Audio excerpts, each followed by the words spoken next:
Hello friends, welcome back to GR lifestyle. இன்றைக்கி சூப்பரான வவ்வால் மீன் குழம்பு எப்படி நம்ம வீட்டில் ப்ரிப்பேர் பண்ணலான்னு சொல்லிட்டு தான் இன்றைக்கி இந்த வீடியோவில் நான் உங்ககிட்ட ஷேர் பண்ணுறேன். ஸோ ஃபஸ்ட்டு நாங்கள் இன்றைக்கி சட்டி தான் யூஸ் பண்ணுறோம். உங்கள் வீட்டில் இது இருந்தால் நீங்கள் யூஸ் பண்ணுங்கள். இல்லைனா நார்மலாக உங்களுக்கு கடாய் கம்ஃபர்டபுளாக இருந்தால் நீங்கள் அதில் கூட மீன் நீங்கள் யூஸ் பண்ணலாம்.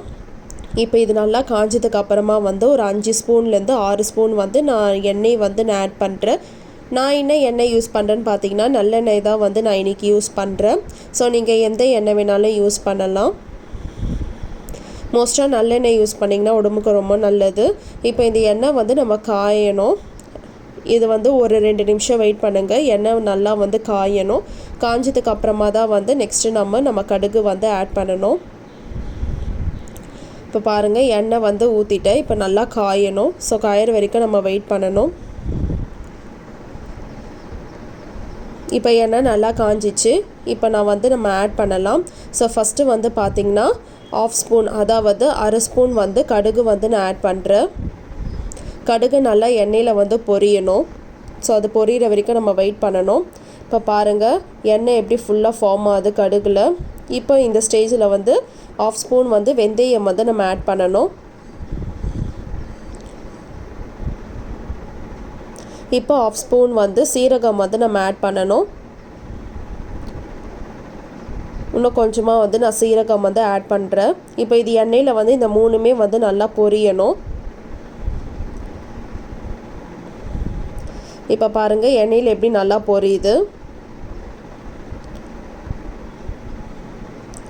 ஸோ இந்த ஸ்டேஜில் நீங்கள் வெங்காயம் ஆட் பண்ணலாம். ஸோ நான் இன்றைக்கி சின்ன வெங்காயம் தான் யூஸ் பண்ணுறேன். நீங்கள் பெரிய வெங்காயம் கூட யூஸ் பண்ணலாம். சின்ன வெங்காயம் பார்த்திங்கன்னா மீன் குழம்புக்கு ரொம்ப டேஸ்ட்டு நல்லாயிருக்கும். ஸோ நான் ஒரு 25 சின்ன வெங்காயம் நான் தோல் உரித்து வச்சுட்டு நான் ஆட் பண்ணிட்டேன். இப்போது இது நீங்கள் கட் பண்ணிவிட்டு கூட ஆட் பண்ணலாம். இல்லை நீங்கள் டைரெக்டாக இதில் அப்ளை பண்ணால் கூட ஒன்றும் இல்லை. இப்போ இது எண்ணெயில் உங்களுக்கு நல்லா கொஞ்சம் இந்த ப்ரௌன் கலரில் வரணும். இப்போ இந்த ஸ்டேஜில் பார்த்திங்கன்னா ஒரு 15 பூண்டு நான் ஆட் பண்ணுறேன். பூண்டு நீங்கள் எண்ணெயிலே ஆட் பண்ணிங்கன்னா உங்களுக்கு அந்த டேஸ்ட்டு சூப்பராக இருக்கும். ஸோ இப்போ இந்த வெங்காயம் பூண்டு உங்களுக்கு நல்லா அந்த எண்ணெயில் பொரியணும். கொஞ்சம் நல்லா மிக்ஸ் பண்ணி விட்டுக்கோங்க, அப்போ தான் ஈஸியாக இருக்கும். இப்போ பாருங்கள், நம்மளுக்கு வெங்காயம் கொஞ்சம் ப்ரௌன் கலராக டேர்ன் ஆகுது அந்த கலரு.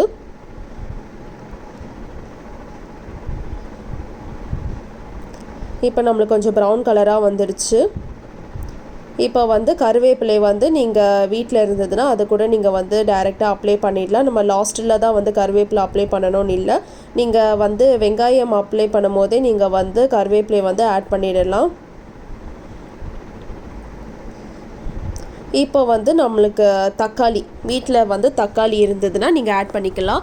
தக்காளி பார்த்திங்கன்னா 1 இல்லை 2 தக்காளி ஆட் பண்ணிக்கலாம். நான் ஒரு பெரிய தக்காளி ஆட் பண்ணுறேன். தக்காளி நீங்கள் மிக்சியில் அரைச்சி கூட ஆட் பண்ணலாம். நான் டைரெக்டாக ஆட் பண்ணுறேன். இப்போ உப்பு, தேவையான அளவு உப்பு ஆட் பண்ணிக்கோங்க. ஏன்னா வெங்காயம் இன்னும் கொஞ்சம் ப்ரௌனாக ஆகணும்னா நம்ம உப்பு ஆட் பண்ணால் தான் ஈஸியாக இருக்கும். அதுக்குன்னு உப்பு நிறைய ஆட் பண்ணிடாதீங்க. லாஸ்ட்டில் நம்ம டேஸ்ட்டு பார்த்து தான் உப்பு ஆட் பண்ணணும்.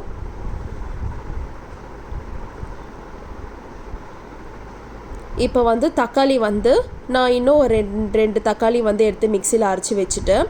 ஏன்னா தக்காளி நீங்கள் அப்படியே கட் பண்ணி போட்டாலும் நம்மளுக்கு பத்தாது. ஏன்னா தக்காளி ஒரு மீன் குழம்புக்கு ரொம்ப முக்கியமான ஒரு விஷயம். அதனால் தக்காளி மட்டும் 2 பெரிய தக்காளி எடுத்து மிக்சியில் அரைச்சி வச்சுட்டு அதுதான் நான் இப்போ இதில் ஆட் பண்ணுறேன். இது ஆப்ஷன் தான், நீங்கள் இதை ஆட் பண்ணாலும் ஓகே. அப்படி உங்களுக்கு தக்காளி மிக்சியில் அரைக்க முடியலன்னா நீங்கள் கட் பண்ணி கூட 3 தக்காளி ஃபஸ்ட்டே நீங்கள் ஆட் பண்ணிடலாம். இப்போது 1/2 ஸ்பூன் மஞ்சள் தூள். இப்போ நல்லா கலந்து விட்டுக்கோங்க. மஞ்சள் தூள் நீங்கள் நிறைய போட்டுட்டிங்கன்னா அப்போ டேஸ்ட் உங்களுக்கு ரொம்ப டிஃப்ரெண்ட் ஆகிடும். அதனால் மஞ்சள் தூள் எது சமைச்சாலும் நம்ம கொஞ்சம் கம்மியாக தான் மஞ்சள் தூள் போடணும். இப்போ 1/2 ஸ்பூன் சீரகம் நீங்கள் ஆட் பண்ணலாம். நான் சோம்பு ஆட் பண்ணுறேன். 1/2 ஸ்பூன் சோம்பு. ஃபஸ்ட்டு சோம்பு ஆட் பண்ணிடலாம். அப்புறமா அரை ஸ்பூன் வந்து சீரகம் வந்து நான் ஆட் பண்ணுறேன். இது வந்து ஆச்சி மசாலா பொடி தான். இப்போது காஷ்மீர் சில்லி பவுடர் வந்து ஒரு அரை ஸ்பூன் இல்லைன்னா 1 ஸ்பூன் வந்து ஆட் பண்ணுங்கள். இது வந்து நம்மளுக்கு ஆப்ஷனல் தான். இது வந்து உங்களுக்கு காரம் தராது, ஆனால் வந்து உங்களுக்கு கலர் வந்து கொஞ்சம் ஆரஞ்சு கலராக டேர்ன் ஆகும். சீரகத்தூள் வந்து நீங்கள் வாங்க முடியலன்னா மிக்சியில் அரைச்சிட்டு கூட நீங்கள் வந்து ஆட் பண்ணிக்கலாம். நான் வந்து மசாலா தூள் தான் ஆட் பண்ணேன். இப்போ இது மூடி வச்சிடணும். ஒரு 2 நிமிஷம் வெயிட் பண்ணுங்கள். அப்போ தான் அந்த மசாலா வந்து உங்களுக்கு நல்லா வந்து குக் ஆகும். இப்போ 2 நிமிஷம் ஆயிடுச்சு. ஓப்பன் பண்ணி பாருங்கள். இப்போ மசாலா வந்து ஃபுல்லாக எண்ணெய் வர ஆரம்பிச்சிருச்சு மேலே. இப்போ இந்த ஸ்டேஜில் வந்து நம்ம மிளகாய் தூள் வந்து ஆட் பண்ணலாம். இது வந்து நார்மலான ஒரு மிளகாய் தூள் தான் நாங்கள் யூஸ் பண்ணுறது. நான் வந்து ஒரு 6 மிளகாய் தூள் ஸ்பூன் வந்து நான் ஆட் பண்ணுறேன். நீங்கள் காரம் வந்து உங்களுக்கு எவ்வளோ வேணும்னு பார்த்து நீங்கள் ஆட் பண்ணிக்கலாம். மினிமம் வந்து ஒரு 5லேருந்து 6 இல்லைன்னா 4லேருந்து 6 வந்து ஸ்பூன் நீங்கள் கண்டிப்பாக ஆட் பண்ணணும். ஏன்னா இது காரக்குழம்பு. ஸோ வந்து ஒரு 5 ஸ்பூன் இல்லைன்னா 6 ஸ்பூன் வந்து ஆட் பண்ணாலே அதுவே ரொம்ப போதும். இது வந்து பார்த்திங்கன்னா ஒரு 5 பேர் 6 பேர் வந்து சாப்பிட்றதுக்கு நாங்கள் வந்து சமைக்கிறோம். இப்போ உடனே வந்து தண்ணி ஊற்றக்கூடாது. ஒரு 2 நிமிஷம் வெயிட் பண்ணுங்கள். நல்லா மிக்ஸ் பண்ணிடணும். இப்போ புளி தண்ணி வந்து நம்ம இதுக்கு ஆட் பண்ணணும். புளி வந்து நல்லா கரைச்சி வச்சுக்கோங்க. கரைச்சி வச்சுட்டு இப்போ நம்ம இதில் வந்து ஆட் பண்ணிக்கலாம். ஆட் பண்ணும்போது நீங்கள் அந்த புளி தண்ணி வந்து நீங்கள் ஃபில்டரும் பண்ணிடலாம். இப்படி கையில் வச்சுக்கோங்க. அப்போ தான் வந்து புளிராக வந்து உங்களுக்கு கையில் வரும். இல்லைனா வந்து உங்களுக்கு அதை மிக்ஸ் பண்ணும் போதே உங்களுக்கு வந்து ஆட் ஆகிடும். ஸோ இந்தளவுக்கு நீங்கள் தண்ணி வந்து கரைச்சி வச்சாலே வந்து போதும். இப்போ இது தண்ணி வந்து உங்களுக்கு நல்லா கொதிக்கணும். அப்போ தான் வந்து நம்ம மீன் வந்து ஆட் பண்ண முடியும். எல்லா மீன் குழம்புக்கும் பார்த்திங்கன்னா இதான் வந்து பேசிக் குக்கிங்.